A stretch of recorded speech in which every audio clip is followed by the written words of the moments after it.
Welcome to the Skate Like You podcast.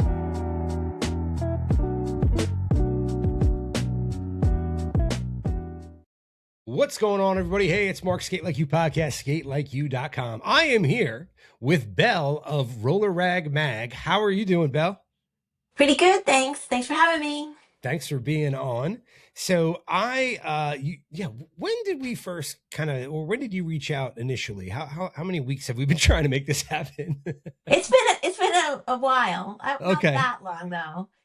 You had done some type of like call out or something, or like if you're interested, and I was like, oh, I'm interested because any way I can help promote roller rag, I'm on top of it. So cool. So you know what? Let's just right out of the gate, actually. We'll get into the weeds on it, and we'll go into greater detail as we talk. But just so for anyone that isn't aware of what Roller Rag Mag is, just kind of like a brief overview, and yeah, we'll go there.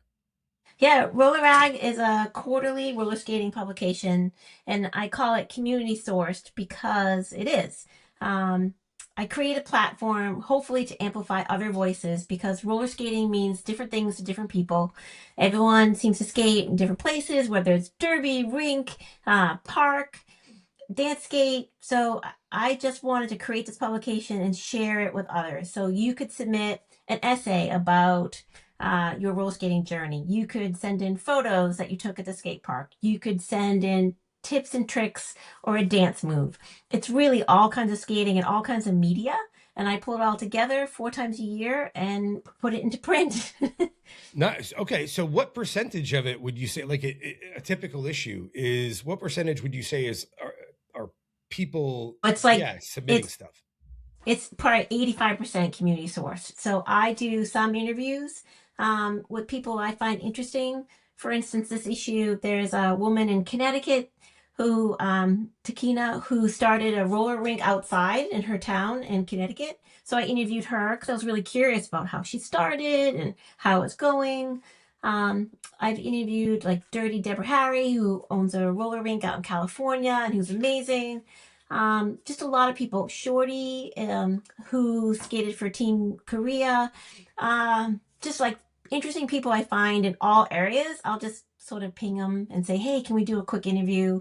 So it's pretty much Q&As. And then probably 85, sometimes 90% is from other people. So it's kind of amazing. And from all over the world. You know, my orders as well. Today I mailed to Germany, England, New Zealand, and France. So I get orders from all over as well. So it's not just US. I like to say it's global. You know, one of the things I was thinking about as you said that was because you said it's quarterly, right? So Yes. when you do interview somebody, it's basically 4 people a year, right? Is basically Right. what you're saying? Yeah, maybe 2 per issue I try to do. So Okay. 2 people per issue. Yeah. And then Okay. the rest is, and you can submit a piece that's completely rough. Like here's a photo and some words, and I put it together for you. Because I really just wanted to create this platform. And if you're not a designer, totally fine. I'll do it for you.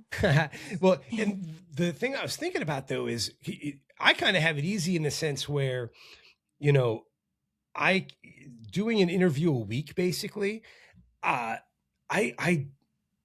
I don't have to. I mean, I am selective.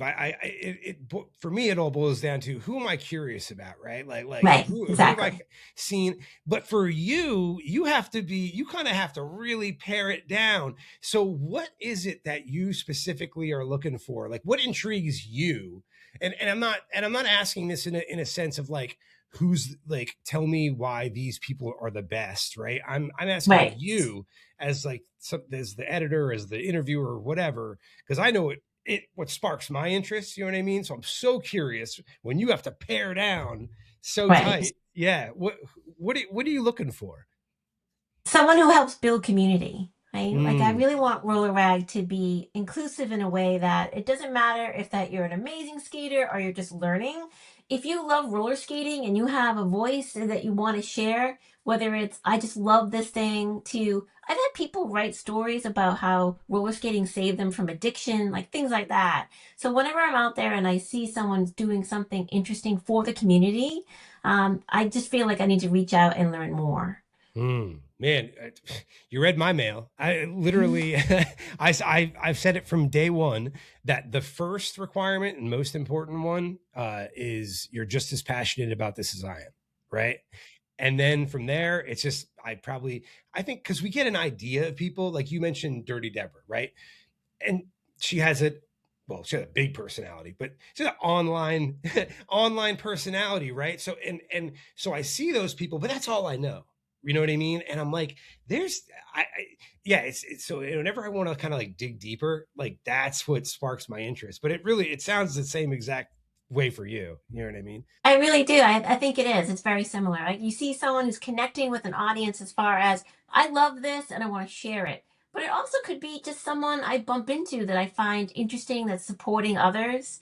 That's the kind of stuff I love, those stories. Mm. I really want to amplify those voices. That's awesome. That's awesome. So, okay, well, there is one question that I ask every single person I have on the podcast. Do you remember the first time that you ever skated? I do. It's kind of a story. So you ready? Awesome. Perfect. That's what we're here for. So I've been an editor since right out of college, so for decades. And at one point in my career, not too long ago, I was the editor of an alt weekly newspaper in Worcester, Massachusetts. And Hey. so I'm the editor out there at Worcester Mag, and I get a press release for someone who's starting a roller derby league in Central Mass, and I have no idea what roller derby is at this point. So I'm like, what the heck? So I call her up and I'm like, tell me about this, and she's like, it's a sport on skates. I'm like, what? Um, and so I decided to do a story about it. And so when you start roller derby, you're considered fresh meat. That's how, like, the group that you start, right? So there used to be a rink down the street from me. Unfortunately, it closed. It was called, my God, what was it called? I forget now. So it was in Lancaster, Mass. I live in Shirley, Mass. Okay. So they were doing this league, and I decided to do a story where I would be fresh meat for 3 months, and I would try to learn to skate. And so I get a pair of skates, not rentals. I ended up buying a super cheap pair of skates, and I am like a baby gazelle and trying to learn how to play a sport and learn how to skate and learn how to hit people and learn the rules of the game. It was insane. So, and I'm older at this point. I'm ancient now, but I was 38, 39. So I have never skated. I'm completely clueless. I've never really exercised. Like, I'm not athletic. Like, this was not my thing. And I fell in love. Like, I totally fell in love. And all I wanted to do was skate and skate and skate. So I become crazy obsessed. And the league was so small, and they didn't have a lot of experienced people. So I went to a Boston Derby game, and that's when I was like, holy crap, this sport is amazing, and I need to learn how to play it at this level. So back in the day, this is like, I don't even want to tell you what year it is. In order to try out for Boston Derby Dames, it's massive. It's like hundreds of people, and you just get thrown into this rink, and some really aggressive skaters come around and like whip you around, like the movie Whip It with Drew Barrymore. And you're just like trying to survive. And I'm just learning how to skate, but I was so obsessed, so obsessed. So I ended up becoming one of the oldest Boston Derby Dames at the time. I was 39, and I played for almost 10 years. I helped to find the Junior Derby League because I have 4 children and 2 girls that played Junior Derby. I was on the executive board. I did all their PR. I just became obsessed, and it ate up my life. And skating just took over from there. Hmm. What would you say was kind of like, and I'm sure different things kind of, pique our interest or whatever, but like, was it the culture that you found in derby that kind of really generated the interest, or was just skating itself, or was it both? Was it It was totally both. It was like I think this sounds kind of silly to even say out loud, but I don't think until that point I had ever really pushed myself to learn something that felt so hard for me. Like, a lot of people start skating when they're young, right? And here I am, 39 years old. I'm 55 now. 39 years old, never really done any type of athletics. And in order to like skate at that level, I had to start cross training. I started running. I just like it became obsession. I skated every day for hours. All I wanted to do was learn how to skate. And I think it was a combination of finding a tribe of people that I felt really at home with, who encouraged me even though I kind of sucked, and helped me grow. And then I just became obsessed with pushing myself. Like I ended up running marathons. I just really, really went crazy for the whole skating, the feeling of skating. And then I fell in love with rink skating and park skating. I have a half pipe in my barn right now. Hell Um, yeah. yeah, so I really became obsessed with all the things skating, and it's just taken over kind of. Wow. So I don't know how many of these episodes you've listened to, but man, you're touching on so many things that I kind of repeat constantly. First is the first thing that jumped out at me. And I say this, I've said this a lot. I am so impressed and I give such respect to anybody that gets on skates kind of like the first time as an adult, right? It's I so hard. Yeah. Well, I mean, I skated at a pretty high level for the majority of my childhood, all the way up basically until basically to the end of high school. And then I stopped for years. But I can tell you this, I know that when I started again, the first time I went back to the rink and I stood up, I remember thinking, wow, if I had never done this before, I would not like take a step. You know what I mean? And Right. it impresses me so much to see somebody take that on. It really, really does. I mean, when we're young, it's like, we're invincible, Invincible indestructible. and fearless, Yeah, right? Yeah. absolutely. So kudos on that. Second is interesting. Like I I was born in Lowell, Mass. Lived in my family is in Drake, like my dad's side, Drake, Tingsboro area. Uh, Nice. so I'm sure that we've probably frequented a lot of the same rinks. I'm Yeah, the curious. rink in Kingsborough. Yes, yes. Skate 3. Yes. My dad back when like so years ago in like the 80s, they built these condos right across the street, right across Okay. a highway. And my brother and my sister and I used to dodge traffic across it to go to that rink, Roller Kingdom. Have you been up to Chevu?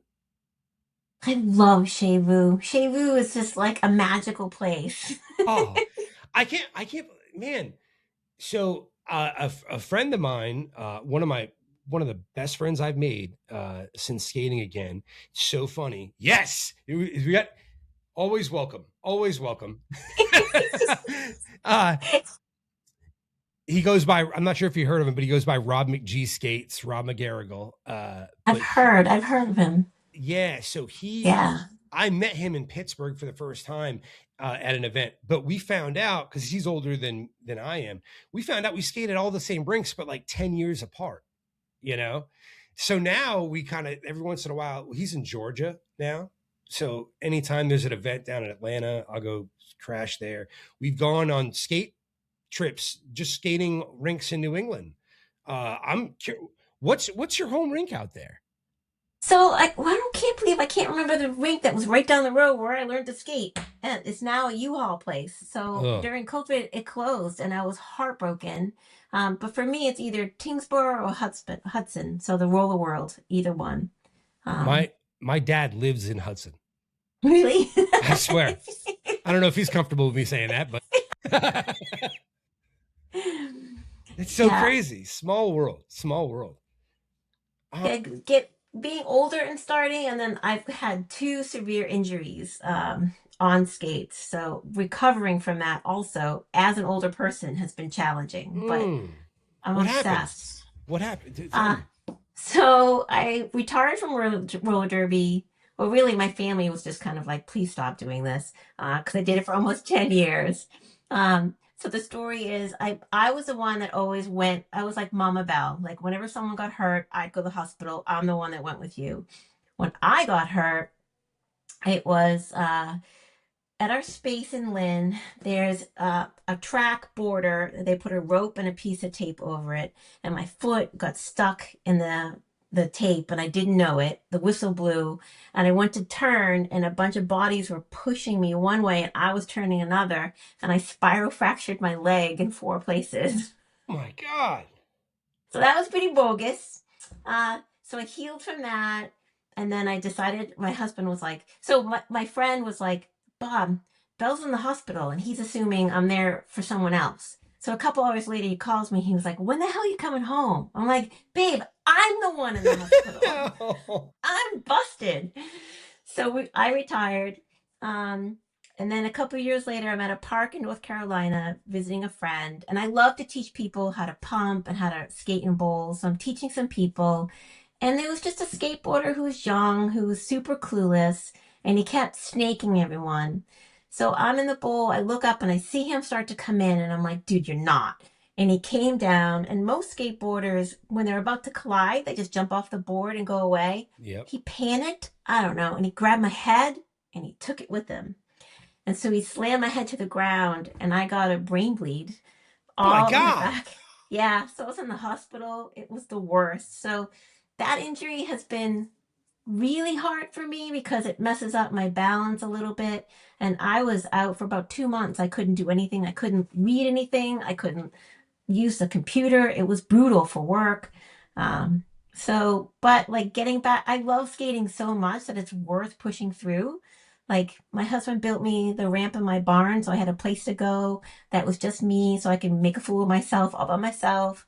But I invite people over. I give lessons there. I have events. I had a great event this summer called Swap and Roll, that the only admission was that you had to come and teach someone something, whether it was a skill, whether it was wheels that you liked, whether it could be like, I don't know, the way you wanted to lace your skates, just had to share something so people could camp out, stay in my house. All my kids have grown up, so I've got all these empty bedrooms, and it was just a weekend of fun and sharing.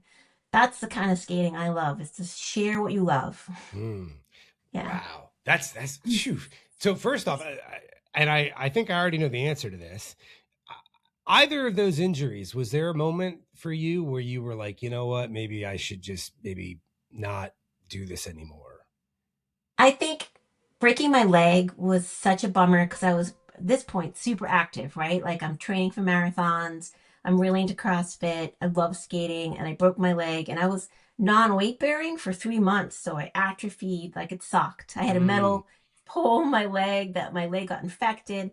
So I think I was like, maybe I'll quit roller derby and then maybe I'll just go to rinks. And then I was so afraid to get back on skates. And it was definitely like, especially when you get older, your fear factor is out of your control. You can't just be like, I'm not afraid. I'm going to go skate. You literally have this like weird thing inside you that's like, sit down, take those things off. So it took a lot for me to put them back on, get out on the rink and just get my balance. But as soon as I start skating again, I love being on wheels. I love it so much. Like the freedom, the balance, the creativity. And no matter where I am, it could be a rink, it could be my ramp. I even went to a derby practice this past summer just to see if I could still have some of those skills. Anything on wheels, I'm obsessed. So the head was harder to get over because of it hit my vestibular system. So my balance was all out of whack. That took a lot longer and still have some issues, but I can get back on the ramp. 2 summers ago, my whole goal was to jump up on a block and jump off a block because I had such a fear barrier in my head. So being able to do that. So I'm still like reaching for things and trying things. So I don't think I could ever stop. You see those videos of the old women skating? That will probably be me. Yeah. Yeah. Well, the other thing that you said too, because you said you started skating, as an adult, and you never had done really anything. Like you weren't an athlete. You didn't do any sports. You weren't even really that active. Nope. But you said that, I think if I heard you right, as a result of getting into skating, that kind of, I don't know, for whatever reason, moved you in the direction of like CrossFit and all this kind of stuff. So kind of what, how would you kind of explain that? Or what was it about skating? Is it just like, oh, I can do this, I might be able to do this too, or like? I think skating opened up a whole new side of me, really. Like, I never once thought I'm a person who maybe run a marathon someday. Never. I hated sports growing up. I grew up on the South Shore in Quincy. Mhm. Hated sports. Never thought this would be me. And skating just sort of opened it up. So I think it's like you skate and you kind of need endurance, right? To do a lot of things you want to do and to skate for hours. And I realized I had zero when I started. And I wanted my quads to be stronger, and then I wanted my ankles to be more agile. So I added on all these layers of working out so I could skate. Everything I did was so I could skate better. I want to skate ramps. I really need the strength to do that, so I'll do CrossFit. I want more endurance, so I'll start running. It all feeds into roller skating. Wow. And to kind of feed that monster, right? Yep. But Yep. it's causing you to push boundaries and just, yeah, man, that's so cool. And I think that's, honestly, it's probably when I say about how impressed I am when, adults get on skates for the first time. Like, this is like the ultimate version of that, where you talk about, no, seriously, where all this stuff that literally just is like, it motivates all these for all these other things to happen. It's wow. It's super impressive, to be honest with you. No. No, don't be impressed. But I discovered I like to push myself, but I like to encourage others to push themselves. So Mhm. the ramp that I have in the barn, I open it up. Usually it's Tuesday nights in the summer because it's pretty cold out there now. And I've had people come who can barely skate, but they want to skate. And on a ramp, it's a little tricky, but I can teach anyone to skate on a ramp. And it's so fun to watch people, these little layers of like, okay, I've got my stance down. Oh, I'm getting stronger on my quads the next time I come. Oh, I can get higher up. And then it's like this exhilarating feeling of I can do it, even if it's a small baby step. Any type of improvement is like a self-confidence booster. So I love that about skating too. It's like, my friend and I, Casey, we were just teaching down in Connecticut. I went to a rink and taught a beginning skate class. And some people just haven't ever skated or skate but don't have the balance, and being able to like get your butt down a little, don't stand up so straight, like bend your knees, and like these little light bulb moments. And then 20 minutes later, they're skating around the rink like, I can do this. Like, Yeah. there's nothing more exciting than helping someone learn how to skate. I think that those moments of like, well, one, I love seeing people have like their breakthroughs, you know what I mean? Or like, like those light bulb moments, or, they're really trying something, and they're really working on something, and they get it, they figure it out, that, all that. And I know as we get older, those times for discovery become fewer and fewer. And that's one of the biggest things I love about this. You know what I mean? Is that it even for myself, it will continuously afford me an opportunity to like conquer something, figure something new out. You know what I mean? Feel and just and feel good. And luckily I'm kind of ADD enough where I have to be changing all the time. Like I kind of learn tricks, and then I wear them out, and then I got to learn something else, kind of, and that's really where I kind of stay motivated in the whole thing. I got to ask, because you mentioned teaching people how to, you know, use the ramp and everything. Now it's so funny. I don't know if you heard me talk about this, but I learned on inlines in like the 90s. I got into aggressive inline for a little while, and uh, you know, did a lot of street skating, but my buddy Pete had taught me how to drop in, and I'm of the philosophy where I don't know how to explain it to anybody. And to be perfectly honest, like I know we as like a group, we just kind of decided, yeah, we're never going to be like the best we could do. And I bet you've probably seen this scenario is, someone standing at the top, like the coping, you know what I mean? Like just thinking, overthinking the shit. Overthinking. Yeah. But then there's like somebody else, like maybe like a couple other people that have, they're experienced, they've done it, whatever. And they're wanting it. You got this, dude. You got it. You got this. You got this, Descend it. bro. Right? Just full send. So, and what's funny is that I've been on both of those, I've been on both sides of that coin, right? One being, the person that everyone's telling, you got this, you got this. And in my mind being like, I know I don't got this. I know I do. And what I would come to later learn is that when I said that shit to other people, I knew they didn't have it either. You know what I mean? But here's the thing. I don't because the mechanics of how you balance completely go away. It's the complete opposite, right? I remember dropping in the first time going backwards. God. I'm lucky I have any fronts. You know what I mean? Because your weight and momentum, they go completely contrary. And that's the best I can tell people is it's going to be the opposite of what you think, right? Like that's basically what I say. So how do you explain it to a new person that's going to drop in for the first time? So I don't let you drop in until you can pump coping to coping. Because you're so much nicer than we were. It's that stance, right? You need that. So derby people come and they're used to being parallel, right? And even rink people, you're just used to skating. You have to have a foot in front. So first you got to figure out what your dominant foot is, and then you got to start pumping. And once you get that feeling, you can do anything. And some people come and they're super impatient. They're like, I want a handstand. I'm like, that's great. If you can't pump to the coping, I don't think it's a good idea. I'm not going to tell you no, but I'm a mom, so I'm going to encourage you not to. But if you're going to do it, I'm going to get the camera out. Yeah. Helmets are required in Belle Airfield. So, okay. it's I'm very much into helmets too. And there are a lot of people out there who skate without helmets, aggressive park skating, and it's fine if you want to do that. But after having a head injury, that was not my fault, right? It was it wasn't a skill that I did not have. It was someone came and took my head and brought it to the concrete.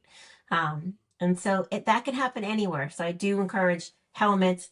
And for a lot of people, full pads, especially starting out.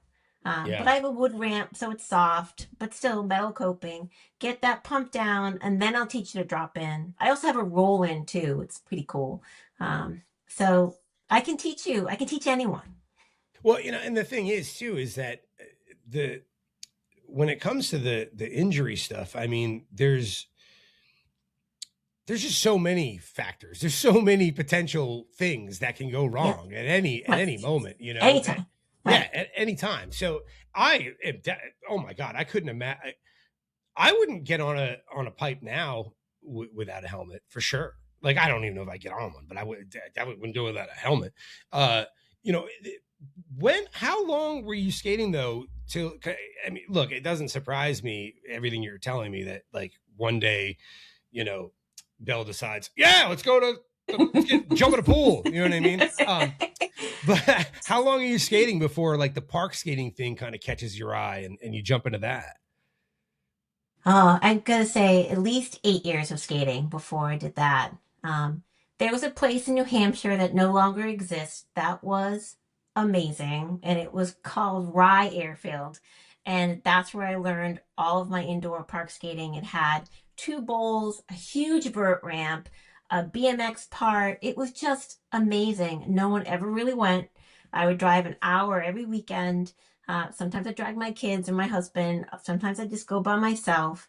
And they had this little mini ramp, and my friends and I would go, and we would just start to learn there. And that sort of changed everything for me and gave me something to do after derby, which is kind of funny. I quit derby because it's too violent and I'm going to break my leg again. And then I go shove myself into a bowl and some vert ramp. But it just seemed like another thing I wanted to conquer. And I may not be the best, but I can do some things. I can't do I used to be able to do more before my head injury, and now I can't. But it doesn't really matter. It doesn't matter a little bit, but I try not to let it matter. It's I can still have fun. I can still skate. But they closed Rye Airfield, and that's when we decided to build the ramp here, and we jokingly called it Belle Airfield, and that's the name of the ramp. Okay, I see what you did there. Yeah. So do you travel at all to different rinks, especially around New England? Not as much as I used to, but whenever I travel, I used to travel for work a lot with my previous job, and I brought my skates everywhere. So I skated at Dirty Debbie's rink. I skated all over pretty much. I've skated in airports. Uh, but now it's like if I get to Chevu every once in a while, I'm happy. If I get to the Hudson Rink, I'm happy. And then I skate in the barn. And there's a skate park in Boston I love called Lynch. And Hmm. there's a skate park in Leominster that I love. So I'm still trying. Last summer, I was like, you got to get out there, Belle. So I tried to skate several times a week. But I also, roller rag takes up so much of my time. I have a full time job, I have another volunteer gig. So I balance a lot. So sometimes it's hard to squeeze all the skating in that I want. Yeah, yeah, and I definitely got all these questions about roller rag. I do want to ask, have you got up to Maine at all to skate? The last time I skated in Maine was for roller derby, and we played a team in Maine that killed us. So I grew up in a rink. It's no longer there anymore, but in Sanford, called the Sanford Family Skate Center. The Dyers owned it, but I used to go to Happy Wheels locations. I don't know if you'd ever heard of Happy Wheels. Mm-mm, no. So they're all gone now. They had them. They had some in New Hampshire. They had them in Saco and Portland. A guy that used to work for them during the last location closed a few years ago, and he was just inspired. Basically, like right prior to COVID, like he's like, I'm going to open another Happy Wheels, and the amazing thing is he got a bunch of stuff from the old Happy Wheels. It Nice. very much had a look, you know what I mean? Blue floor, Right. the logo, just a lot of things that that are so super recognizable. And he like replicated not only my childhood but the childhood of so many people. And it's in Westbrook. And let me tell you, the culture there, okay, is off the charts. A lot of people, if you go to Shavu, I'm sure you've met. Do you know who Skate New England is? Roller Skate Yeah. Dale. Okay, Dale. Know of. Yeah. Yeah, that's his spot. Fernando Moreno. That's Justin Fry. All those guys. Get up to Westbrook. Get up to Happy Wheels. Man, you will not regret it. The best people you'll ever meet. It's quintessential Maine skating, and oh, it's an experience like no other. I encourage everybody to get to Happy Wheels up in Westbrook at some point.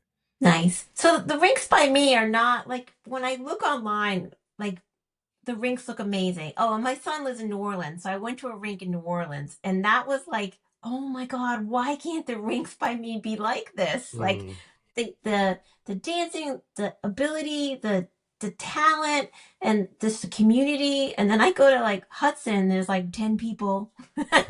Yeah, And yeah, I'm in the middle trying to learn a move, and they're like, "What are you doing?" I'm yeah, like, yeah, so it's I wish the scene around here was as vibrant as it is elsewhere. yeah. There is a pocket and the other place that they go to is in Auburn. It's called Rollerdrome, and it's this old building. It looks like an old town hall. But what they did was they took old bowling alleys, and all the wood from the bowling alleys is this floor, Ooh, and it's just another experience. okay. It's like no other. But okay, so I do want to ask about roller rag though. So because at some point you get the idea. Like what were you? Yeah, where did the idea come from? When did you have it? How the whole thing get? I the birth of roller rag. Let's see. So I've been creating print publications forever. I used to have an art publication for about 10 years called the Middlesex Beat. I've worked for other publications. I worked for WPI in Worcester. I produced their alumni publication. So I love print and I love producing print. And I was coming back every spring. I go to Woodward in Pennsylvania, which, if you don't know about Woodward, it's amazing. Mm, And they have open rag weekends in the winter and the spring that you can book like a room and split it with four of your friends, so it's not crazy money, and then you pay like a small fee and you get to have parts of the park, not the whole park. So we were coming back from Woodward, and I just love it there. There's a thing called the pump track there that is heaven. It's heaven on wheels. You got to go to Woodward, Pennsylvania, and skate the pump track. That's all I'm going to say. So we're driving back and we were thinking about how great it was, like, again, to have that sense of community, to have like 30 friends, just drive down there, spend the weekend, and just have so much fun. And at the time, so this is my 5th anniversary. So this is 5.5 years ago. Wow. There were certain people who were getting all the attention.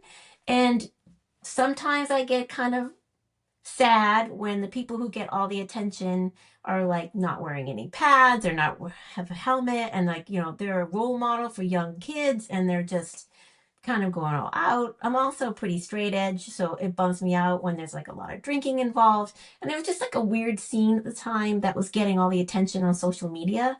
And I'm like, there are so many other people who skate and skate at all different levels and they're not getting any attention. So I kind of stupidly, this is how all my ideas happen, total naively, I'm like, I'm just going to do something.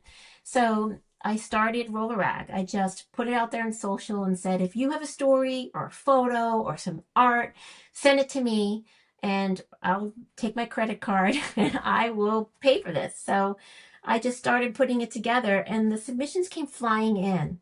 Like, I get photos, I get art, I get such nice things. I can't even tell you. The submissions are so cool. And it just felt like the right time. It's so hard to promote. I don't make any money. It costs me a fortune. But every time I do it, I just get this outpouring of love where people get so excited to share their ideas or their art or their roller skating story. And also because it's all different kinds of skating. It's not just what Belle wants. It's what you want, right? And if you skate different than me, inline, quads, on a ramp, on a rink, I don't care. We all love skating. So I just started it and it's kind of grown. And I've got pretty amazing advertisers right now, which I love. I have Rydell, Monarch Skates, 888, Woodward's now. I just had so many advertisers because they're also just looking to reach the community. And it's hard to get out there outside of Instagram or Facebook or TikTok. Yeah, so that's what I was going to say too. So, because it's print media, right? Which, Yep. How do you compete, right? I mean, so and trust me, I'm not knocking it at all. It's hard. I commend you for doing it. I mean, it's definitely got to be. It sounds like it's two passions, right? It's literally doing that type of I don't know, media yourself, but also skating as well. It sounds like, right. Yeah, 100% my two loves. I love print. I love magazines. I'm slightly obsessed with that as well. And I love being able to hold it in my hand and to have it, to show people, to be like, I did this. Like, it's just so neat. And then have others be so excited to create something and I put it together and they're excited. And getting it out there and having people buy it. This issue did sell better than any issue so far. And I just feel like print's kind of having a renaissance a little bit. And that feels kind of good.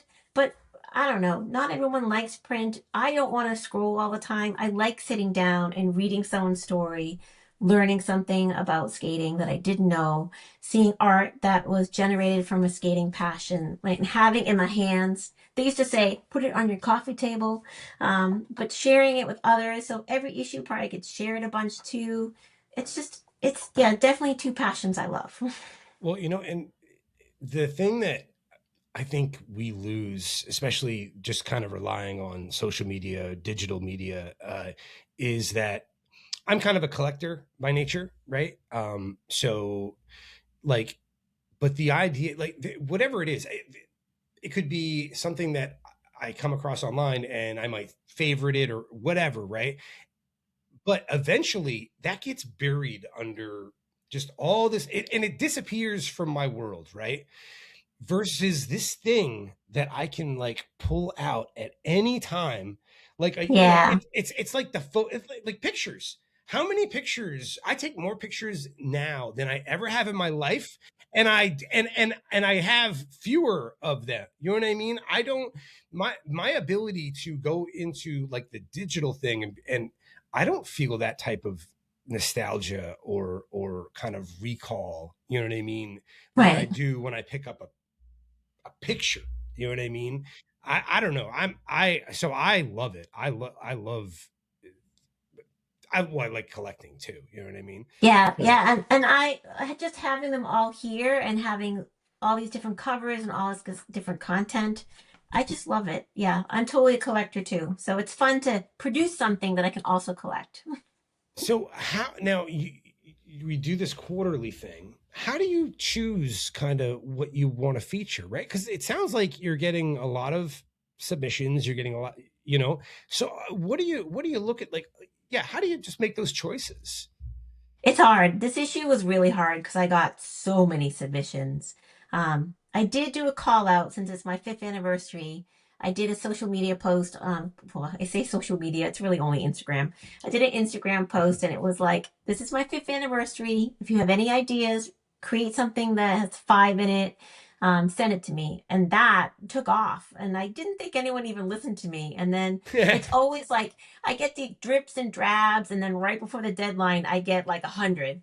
And let's see, I got five things that roller skating taught me. I got five pieces of art. I got five bad roller derby puns. Uh, five five truths in skating. Like so many. So I get them all. I try really hard to stay organized. I do have ADHD, but roller rag, I'm trying to be super organized. And as they come in, I put them in folders, and then I can only fit so much. Like this is the biggest I've ever been. I think it's 64 pages. And then mailing it cost me almost $3 an issue to mail. So I can't make it too big. So I have a Mm. size and I go, okay, it's going to be 64 pages or whatever. And then I have all the stuff open on my screen. And then I just try to have a nice mix, right? Like a little bit of Rink, a little bit of Derby, a little bit of essay, a couple of art, some photos, and just sort of whittle it down. And it's really hard because I want to put it all in there. I just can't afford it. Yeah. It costs so much to print, stupid. And you can't go up one page, you have to go up four the way that it's printed. So it's either like stick to it or add another $500. Um, Oh, so yeah. yeah, and then anything I can't fit in, I will try to push to the next issue. Um, yeah, so it's hard. It's kind of like a bunch of babies that you have, and you're just like, well, I now have to put you up for adoption. Like it's really hard. Yeah, it's just like having kids. Yeah. Right, This is my favorite. right, uh, right. so now in the last 5 years, has there been one thing that somebody like there's something that really kind of like, I don't know, was meant more to you, or kind of stuck with you, like something that someone submitted, maybe a personal experience or story? Is there something that really just resonated with you over this past 5 years that really sticks out in your mind?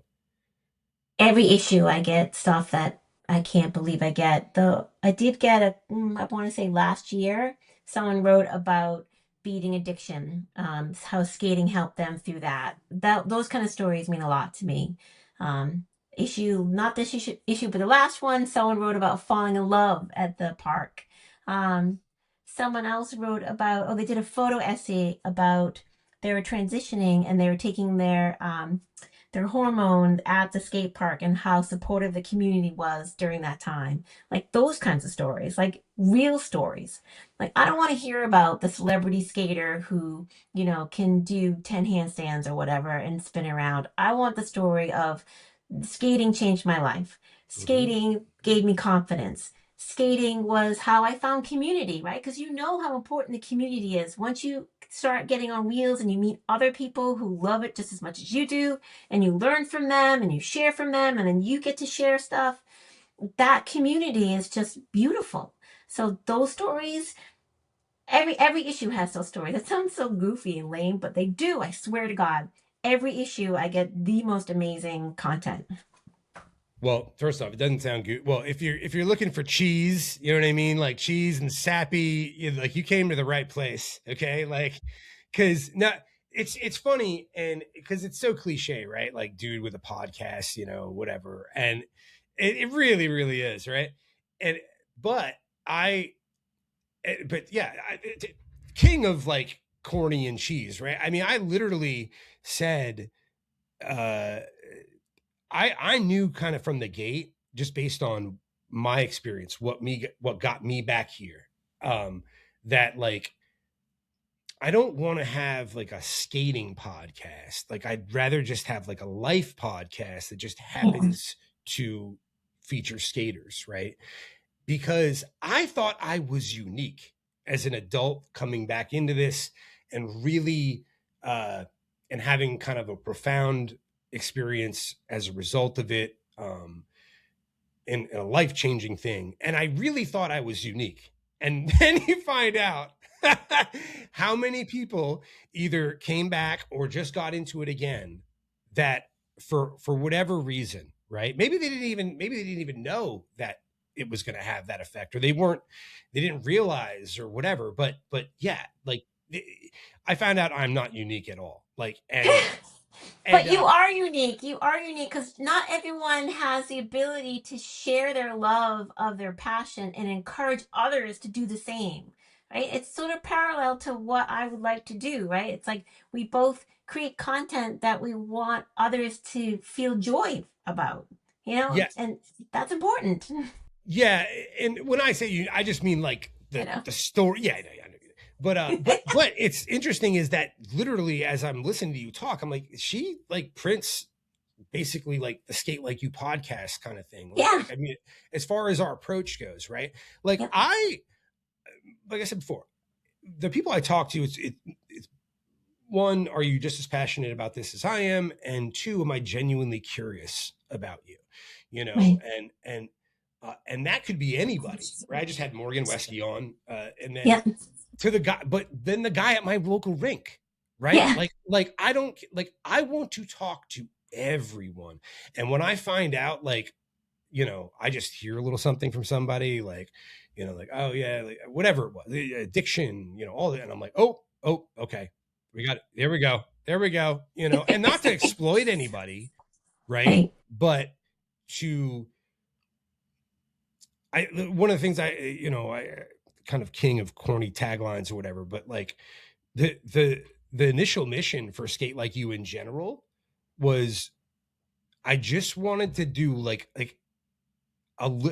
play a little part in making sure that you had a chance to love this too. Yeah. Cause this, for me, it completely changed my life, so, and knowing how many people it's the same thing, really for me is there's so much skate content out there, the skate videos and all that kind of stuff. And so many people are inspired to come back to the rink that way. And and I just knew that, like, I kind of felt like I owed, you know what I mean? Like, I feel like I owe something. I get it. Yeah. And it feels kind of dirty, and I don't want to make anyone feel, but I don't like uploading myself all the time, like, of my skate stuff, right? Like, it just, I felt I did it initially because it was just this new thing. And then it was like, oh, this probably it's not a really good look. It's just to constantly like be like, hey, look at me, like, so, and it's so funny is how I never have that feeling shining the spotlight on everybody else, Yeah, I do not like to be photographed. I don't like to be filmed. I hate my voice. Like, I can't believe I'm doing this tonight. But it's like, I love sharing other people's work and content. The thing about Instagram, I have to, oh, hello, Kat. I have to, guess who's back? I have to promote Roller Rag with my face sometimes because the algorithm likes it. I don't know. Or people want to see me. I don't know. So I tend to do much better on social if my face is there and I'm talking about Roller Rag. But it's really hard, dude. I don't like it. But I want Roller Rag to succeed, and I want people to stop scrolling for 2 seconds and learn about Roller Rag. But yeah, if I could hide, like, I like being the Wizard of Oz. That's my thing. That's my jam. What do you, are there do you have some different ideas or goals or anything like with Roller Rag? Are there things that you're hoping to see in 2026 or whatever? Or do things you want to do? Yeah, definitely. I would like to break even one day. That'd be cool. Yeah. Me and you both, man. Me and you both. That's a goal. I would like to. I want the whole world to know about roller rag. I want every skater to know it and have access to it.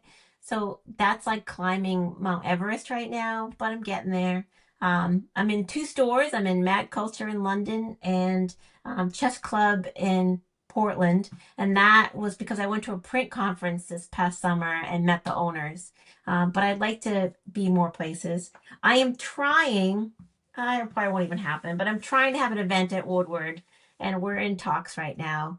They advertise in Roller Rag, which I'm super psyched about, but I want a swap and roll type event at Woodward where it's not a camp, but you come and have a coach teach you. It's you come and you share your love of skating. Um, Last time we did Woodward was 2 springs ago. We had a dance skate in the BMX part. We had speakers and flashy lights. We brought all this stuff and we just like dance skated, and then we did ramp stuff in the day. It was so fun. So I would like more events. I would like just more people to know about it. I want it on sale everywhere. Right now, you buy it at rollerrag.com. Subscriptions are going really well, which is cool. I love that you buy a subscription for $40 and just comes into your mailbox. But I want more people to know about it. And that's not just because I want to break even. I just think it's worthwhile and I love this content, and it's just so hard to get it out there. And the like rinks, like they, I'm gonna assume, or have you approached rinks about I having? have. I have approached Rinks, and it's a hard sell. It's like I'm like they'd have to buy it wholesale and then sell it. And I think some people still think, ooh, print.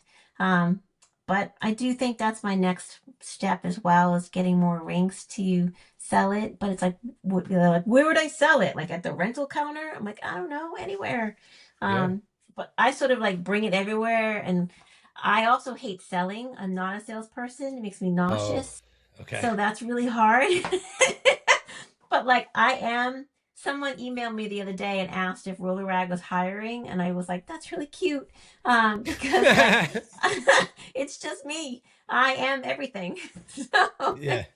No kidding. and I don't pay myself. Well, I tell you what. I mean, but this is like it, like anything else, because I'm the same way in the sense where like there's a few, and I don't even realize it. It's so funny. I literally had somebody message me the other day or a couple weeks ago, and it was very ambiguous message. I didn't know how to take it. It was like, yeah, but it was like, hey man, you really sell this stuff, don't you, or something like that, right? And at first, I like my first thing was I was like, who the are you talking to? You know what I mean? I like because I didn't know if they were like referring to me like kind of used car salesy, or but then I stopped myself and I have to be like, well, maybe they're just talking about how I'm just enthusiastic or passionate about whatever, right?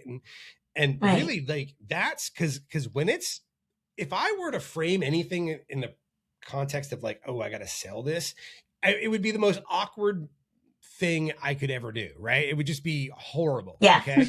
Yep.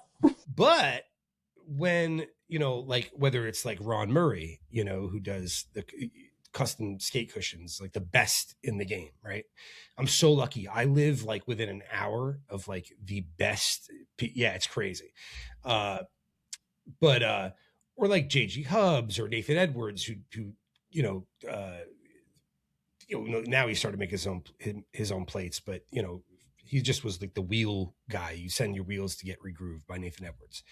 Um, Nice.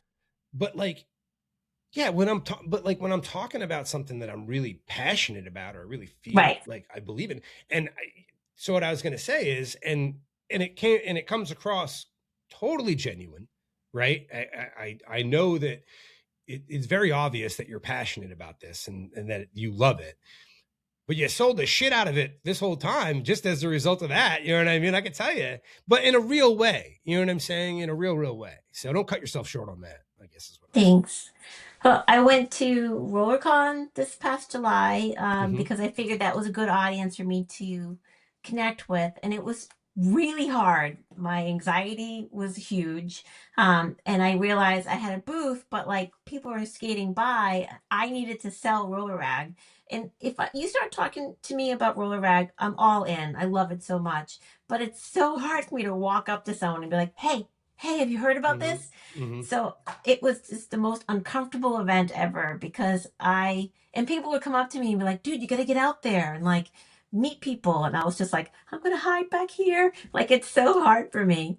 So I just put on my skates and rolled around the auditorium and was just like kind of hoping someone would talk to me about roller rag. So it's hard. Gotta get a sandwich board. Just ask me about roller rag. You know what I mean? I did. Someone made me a headband, and I was like, I look like a ridiculous person with this headband. I couldn't do it. Uh, it's funny because, like I said, now on here, it's yeah. I talk about anything. I go deep. I go, whatever, right? And the funny thing, because I skate at a lot of events, I go up and down the East Coast. I go to the shuffle events, and it's interesting because people, one, I never anticipated like being recognized when I would go to, you know what I mean? I just didn't ever, I don't, you understand. We don't see someone Yes. you're like that, Yeah. But people will automatically assume because I do this that I'm just super outgoing. You know what I mean? Like I'm Mr. like, hey, game show host and all the time. Yeah. But I'm telling you, Belle, breathing the same air, I can make shit real awkward. You know what I mean? Like, and so, and it sucks because sometimes I think people will misinterpret it. Like, oh, he's a dick in real life. You know what I mean? Kind of thing. Right. And it's like, no, I'm just as like, I don't, you see this podcast. I'm not that guy. That's not me. Right. I'm in an empty room. I'm not, there's nothing to be afraid of in here. You know what Right. I mean? I'm a hermit. I'm a Yeah. hermit. I make content here in my little office and I'm a total hermit. Yeah. So putting myself out there blows. Yeah. Oh, and look, I'll say it, I'm King Charisma in my own house. You know what I mean? Like I am, I could red carpet this fucking place all day long, but you get me out there, man. I just, thanks for watching. So I did get invited by a group of students from SCAD, the Savannah College of Art and Design. There's a roller skating club in Georgia at the university, and they invited me to come in January to do a Q&A on campus, and I said yes. I was like, okay. So I'm going to go do that. But yeah, for the most part, I hide. Man, Georgia is a mecca for skating. You'll have to give me all the places because I'm bringing my skates, and I'll just Uber to a rink. You just got, of course, check out Sparkles, Okay. That's it, like the Atlanta area. The legends, Kojak and Lady T, they're like Atlanta legends. I had them on the podcast last year. But that place is amazing. They have like the USA Shuffle events down there. Oh, yeah. It's like a speed track. You know what I mean? It's crazy. It's funny. The further south you go with skating, it's either the faster it is or the slower it is, depending upon zip code. Right? It's really what it is. It really is. But I just wish that skating was here because if I could shuffle skate with a bunch of people, I don't know why that is my dream, but it really is. And I've only been able to do it a handful of times. And it's been other places, not New England, or not in my area, anyways. Well, and I have this conversation with a lot of people because not only is Maine kind of an island for skating, New England kind of is in a lot of ways too. The rink I grew up in, and Maine is very much still this way. It's not like a DJ. Like they play music, right? Like that's what they play full album cuts of a song. You know what I mean? So if a song has like a 45 echo chamber intro, like you're going to hear that shit. You know what I mean? And it's anything from like 70s rock to 80s pop to 90s hip hop. And it's all over the place. And I think it drives a very individualistic style because everything's just all over. But I'm telling you, if you're looking for that, Westbrook, get up there. Okay, I got to get up there. Just that whole thing. You talk to Derek Fitzgerald. I'm telling you, you talk to the community up there.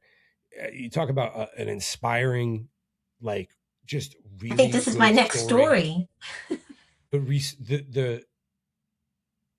The resurgence, or like I'm the writing it down. resurrection of Happy Wheels in Maine. Oh, Literally, I'm like, totally going to do a story. You just gave me a story for the next issue. Look, I wrote it down in my purple pen. well, I only need 10%, so. Instead of nothing. Exactly. So I know you got it. But yeah, no, absolutely. Man, even like when I had Derek on, the guy that owns Happy Wheels now, I found out this guy literally, like, he knew, see, where I skated and where I grew up, the owners were like family, like legitimate family. I would go stay at their house when my parents were away, Nice. and I mean, like, he knew them. He worked for Happy Wheels in like the Portland area, but Bob, the guy who owned my rink, was before he opened his, he was very much connected to Happy Wheels, him and his dad. And so they knew each other so well. And so here I am talking to this guy on the podcast where I hadn't been, involved in Maine skating for 20 years. Right. And we're talking about like these things that we were probably at the same place. Like, I don't know how many times, you know what I mean? Right. Like it just was, I found out that I used to watch. So Bob, the guy that owned it, his dad, before he passed away, he just kind of used to just hang out at the rink. His name was Sid. I always tell people, whatever you picture when I say the name Sid, you're probably right. That's it. Okay. Yeah. Super gravelly voice, big guy, white V-neck stained t-shirt with suspenders kind of thing. All right. That's Sid. I got it. Sid. But I used to watch him just sit there and doodle like this happy face over and over and over again. And I was like, I found out, it's like a roller skate wheel, right? But he used to just do that. It was just this thing he did. Come to find out, I don't know how I never put it together. And I'm talking to Derek, and I found out that the reason he did that, well, he used to do it. He did it long before I knew who he was, and back when they were kind of connected with Happy Wheels, before it was Happy Wheels. And somebody saw him doodling that one day. And then I realized, talking to Derek, oh, I know where I reckon it was that's how they got the Happy Wheels logo. You know what I mean? And not realizing I'm watching this guy draw it like my entire childhood, never putting it together, But anyway, that was a weird side story to go down. It was awesome. But I'm telling you, yeah, that and they couldn't be more open and friendly, and it'll plug you into so much up there. Nice. I love it. Yeah, those are stories I want to tell, right? I want like the passion to create a business. Roller rink, it must be so hard to own a roller rink. If I could own a roller rink / tea shop / art gallery, I'd be in heaven. Well, they literally got started on this thing. COVID hits, shuts everything down, right? It was the community that showed up and volunteered to help finish that thing. Like literally, like the building, build it. Right. That's awesome. Oh, I will reach out to Derek too, and yeah, please do. Yeah. I love this. Yeah, 100%. So, you're welcome, Derek. Boom. We did like an hour and 3 so far. Is there anything that you definitely wanted to cover or go over, the things that you wanted to mention about Roller Rag that we haven't gotten to or anything? I got to shut up. You know what I mean? And just stop talking. I think I've talked a lot, but I love it. I want more people to contribute to it. I would love people to send me ideas of people they want me to feature, like someone in the community who's doing something to help others skate, someone who's teaching, someone who has, I don't know, a rink, a business, an event, anything. It's like all kinds of skating as I look through it now. It's like, if they want to sell it, no place that I should try to sell it wholesale, ideas, social, any ideas. It's like I literally do this all by myself, and and I do it because I'm not complaining. I love it. But it is hard. It is hard to have a full-time job and a life and do roller rag. It eats up my whole life because I let it, because I want to. I don't Yeah. know. Yeah. So yeah, I love skating. Yeah. It feeds this sadomasochistic kind of like self-torture, you know what I mean, of like committing myself. Here's another Sunday that I got to make sure that this 11 gigs is downloaded and properly uploaded to every platform, and I do that shit to myself all the time, you know what I mean? But I love it. I wouldn't have it any other way. My tax accountant was like she was like, you have to stop doing expenses because this is not a business, this is a hobby. I'm like, oh, ouch. Yeah. Anyway, yeah. The cold water of like reality, you know what I mean? Exactly. Well, you know why I think I like this though, because if you think you said you're kind of ADHD. God, yeah. I'm legitimately. But what I love about this kind of thing, and I bet it's probably the same with you, is that no matter what, like there's always something to do, but there's always like I can kind of pick and choose. Yeah. Like, do I feel like getting like hyper focused on editing today? Do I want to do that? But no matter what, I can always pick something, and I love every bit of it. It's just that some days I love some of it a little bit more, or there are days where I'm like, no, I don't want to do that. But it works so perfectly for me though. The idea that like, so this is going to be episode 92 or something. That's every week. That's insane. For me, it's crazy insane that I would ever have anything that consistent or that reliable. It shouldn't even exist. People have no idea how fortunate you are. There are people in my family that are like, why can't we get this kind of commitment from you? You know what I mean? Just in our life. You know what I mean? Right. Yeah. It works. This works for me. I don't know. It totally works for me. It is constant, but like you said, I get to pick, right? So either I'm working on trying to get someone to advertise, or I'm cleaning up my database, or I'm putting something on social. I've got deadlines, they're on the wall behind me. So I do have structure. Pulling it together is really kind of funny. I'm going to announce this and everyone will cringe, but I actually put it together in Canva because I'm not really a designer. But I can do it. I used to have a designer friend, this guy Todd, he was awesome, and he did it for me. But he got too busy. So I was like, all right, I'm going to try to do this myself. And I do have a designer that is on call when I'm stuck. But I loved putting it together. It's like, it was just a couple weeks ago. So it was so much fun to take all that content. It's sad when I can't fit it all, but it's so fun. And then when I pitched like Rydell to advertise and they said yes, I almost peed my pants. I was like, what? So every time I get an advertiser, Old Bones, they're an amazing advertiser. Been with me since the beginning. Brandon's so supportive. So when I went to RollerCon, I met so many of my advertisers in person that I hadn't before. Hawk Skate Supply, and they were so supportive, and they really liked the magazine. And like I said before, it's kind of like my baby. I'm like, oh, you like it? That's great. And I love that these brands find a place in Roller Rag to reach a community and support a community, right? Like, they don't have to advertise in Roller Rag. It's $100 an ad. That's pathetic money for them. But they do it, I feel like, because they want to support the community, and that warms my heart. That's awesome. I'm stoked to find out that you're in New England. I think that's so cool. Like, I was all excited about that. You wore your Red Sox hat for me. I purely accident. I did not. I was scrambling looking for one before. Like I was like, oh shit, I get my hair. But because do you ever get to Bruised Boutique? They're in Nashua. Okay. So my very good friend Dee owns Bruised Boutique. My husband built the ramp that is in Bruised Boutique. I helped put that floor down. My best friend Casey works at Bruce. So Dee and I have run races together. I love Dee. Dee is also a massive supporter, has been in the issue from the beginning, and I don't know what I'd do without her.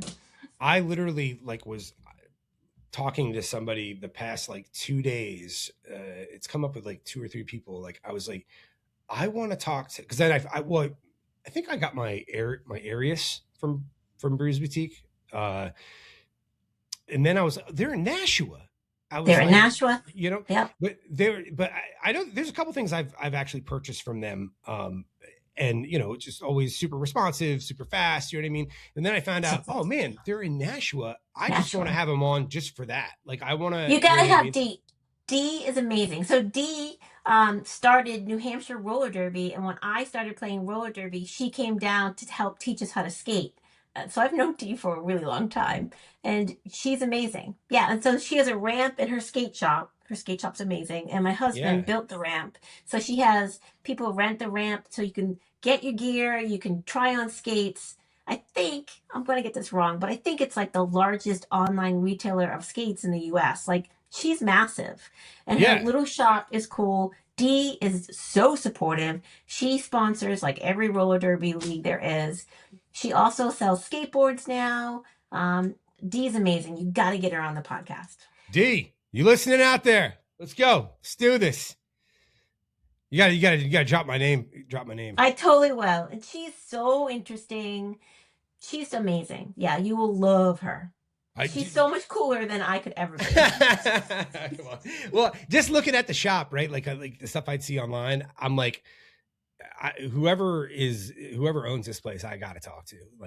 So cool. Yeah. The shop itself, you walk in, you're just like, what? It has sparkles on the floor, which is still all over my husband's tools. That took forever. But it's just beautiful, and she has all the skates you could ever want. It's amazing. Awesome. So, hey, what is the best way? You might have covered this, but just to make sure, what is the best way for people to submit things to you and reach out to you in general? Rollerrag.com is our website. I like how I put the word "our" is my website. I know. It's our website. And there's a submit button there so you can read all about what kind of file type. My email is rollerragmag@gmail.com. But the website has everything you need. Our social media or Instagram has it in the bio as well. But it's really, if you have a story you want to share and you're not a writer, send me pieces and I'll help you put it together because I am a writer.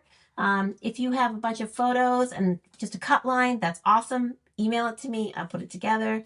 So I really try to make it as easy as possible for people because a lot of people are like, oh shit, I'm not a designer. I'm like, well, I'm not really either, but I can help you. Yep. So. Yep. Yeah. I'm not what? I don't even know what to call it. I'm not a journalist. I'm not you know what I mean? That's what I said in the beginning. Don't be nervous. This ain't real. You know what I mean? But it's fun to talk about Roller Rag because I love it. I really do. And I hope other people like it too. Yeah, absolutely. Guys, check out Roller Rag. So it's rollerrag.com. Correct. Rollerrag.com. I tell you what, Belle, even somebody starting skating as an adult, it seems like you've packed in every kind of skating that you possibly could do in a very short amount of time, including the injuries. You know what I mean? Park skating, derby, rink skating. I mean, man, wow. All the things. I love skating. Oh, I also did this past summer. There's a group called, another guest you should have on, Skate Boston, but it's SK8 BOS. And it's almost all inliners. I naively joined, I just showed up on Mother's Day in May, and they skated all through the streets of Boston. And I have never been so scared / excited in my whole life. It was 13 miles. It was through Boston and Cambridge, and it was I was jumping over railroad tracks. I was diving off curbs. It was amazing. It was amazing. I had blisters for days. Yeah. I've had some interesting feat story from people that have told me they marathon skated. I've had people that they skated throughout Europe. You know what I mean? The same way people, travel in college and stuff like that. Right. And so like my question, it's not about like, oh, what kind of amazing cultural experiences do you have? My question is like, what do your feet look like after that? You know what I mean? Like that's the first thing I think of.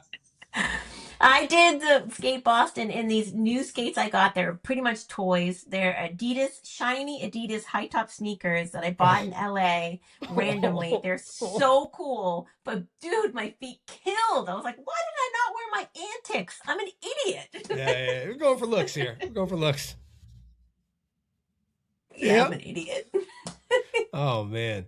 Well, look, we've done an hour 14. This has been really, really good. Hey, look, my goal always is at the end of every episode, I want someone to be like, "Oh my God, it was an hour and a half." Oh my Yeah, that flew by. I was a little nervous. I'm like, I'm a goofball, but I appreciate you talking to me about roller rag. I really do. No, people are going to dig this. This was a lot of fun. I think people are going to really enjoy this. And you get to be, well, no, you're the last episode of 2025 of the year. Wow. This has been a crazy year, so it's a nice way to top it off. Thank you so much. Thank you very much. I appreciate it. All right. Well, have a good night, and I'll be in touch. Thank you so much. And yeah, you owe me some people I need to talk to. Absolutely. All right. Talk soon. Bye. Bye.